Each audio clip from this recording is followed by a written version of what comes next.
Minule sme čítali sme o na Vianoce sa číta sa o ten rodokmeň Ježišov.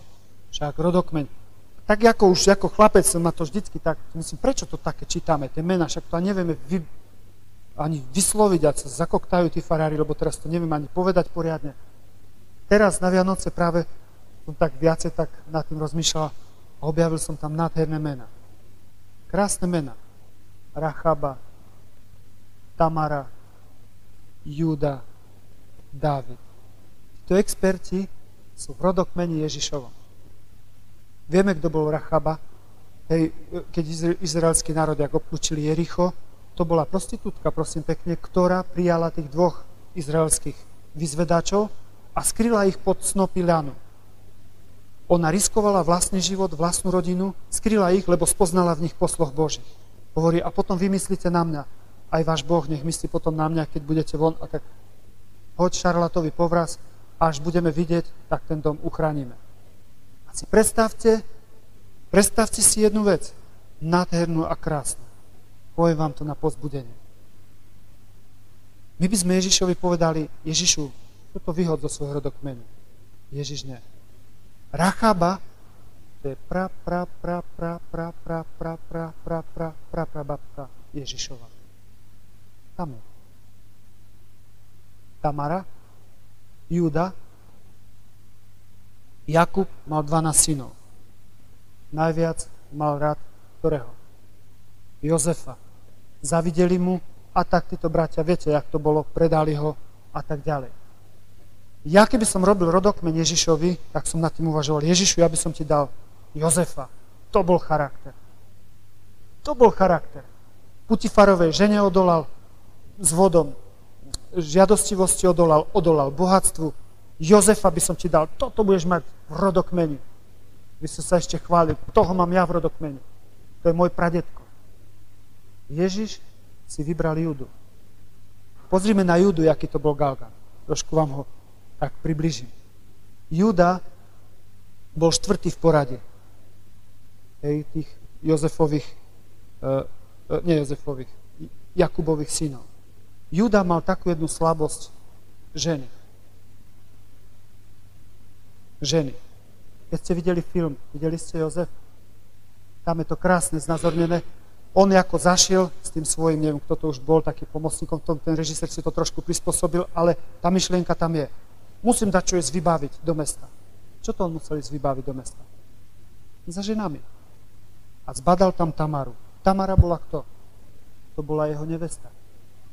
Tamara, jej zomreli 2 muži, to boli Judovi synovia. A ona chcela deti a poznala svojho svokra, kde má slabinku. Zahalila sa však, len oči jej bolo vidno. Trošku sa pokrutila a svokor zabral. A teraz jak to bolo? No, išli, dojednali sa. Ty nemám peniaze, vieš čo, donesiem ti potom peniaze, alebo ovcu ti donesiem, zatiaľ ti tu dám palicu, to som bol v tej moci, a pečatidlo, tak dneska povede razítko. Tu máš zatiaľ do zálohy, ja potom ti donesiem. Strešili a tak ďalej, vybavili, odišiel ten po ovcu, však predsa stojím si za slovo. Naraz prišiel, tej ženy tam nie. A čo sa stalo? Naraz v tábore Júda zbadal. Tamara, ty si v požehnanom stave. Viete, čo to znamenalo, keď žena bola tehotná a nebol ten známy muž a bol mimo ten zákon, zabili ju. Spravodlivý Júda zahorel. No počkaj, s kým? Som v požehnanom stave. A ty sa nebojíš? Nie. Jak to? S tebou, Júda. Pánečku, Júda skoro padol na zadok. Aha. Pozrime, kto bol Júda. Vidíte to? Kto bol Júda? Kto bol Tamara? Za cenu takého podvratia, dneska by sme to povedali, nie je možné. Kto bol Dávid? Minule pán kaplan môj, mám takého svätého kaplana, fakt je dobrý. On je dobrý taký, ja si myslím, čo ten kvietok tu na púšti robí, keď mi ho dali. Si myslím, 2 týždne vydrží. Už je 2. rok a zatiaľ ešte žije. On je taký jemný. A dobre, že je taký jemný, lebo my sme tak zdrsneli a Tak ale predpisovo všetko ide. Hovorí, poď sem, pán kaplán. Nie je tak všetko predpisovo. Hovorí, prečo? Keď sme šli predpisovo, polovica tých ľudí zomre. Vieš dobre, či kartičky, či všetko zomre. Vieš dobre, či kartičky, či všetko.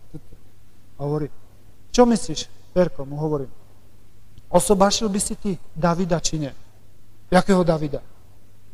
Starozákonného. Jakého? Jak to myslíš? Hovorím, pozri, teraz dosť veľa pozerám na tých starozákonných mužov, tak sa ťa pýtam. Hovorím, prečo? Jeden z 12 manželských prekážok, zločin kremenc, je prekážka. Keď zabijem svojho soka, nesmiem si zobrať túto ženu za manželku. A Dávid toto spravil. Pozri, Pán Boh bol ku nemu milosrdnejší, jak Tífer. No čo? A fakt? A pozrel, aha, manželstvo.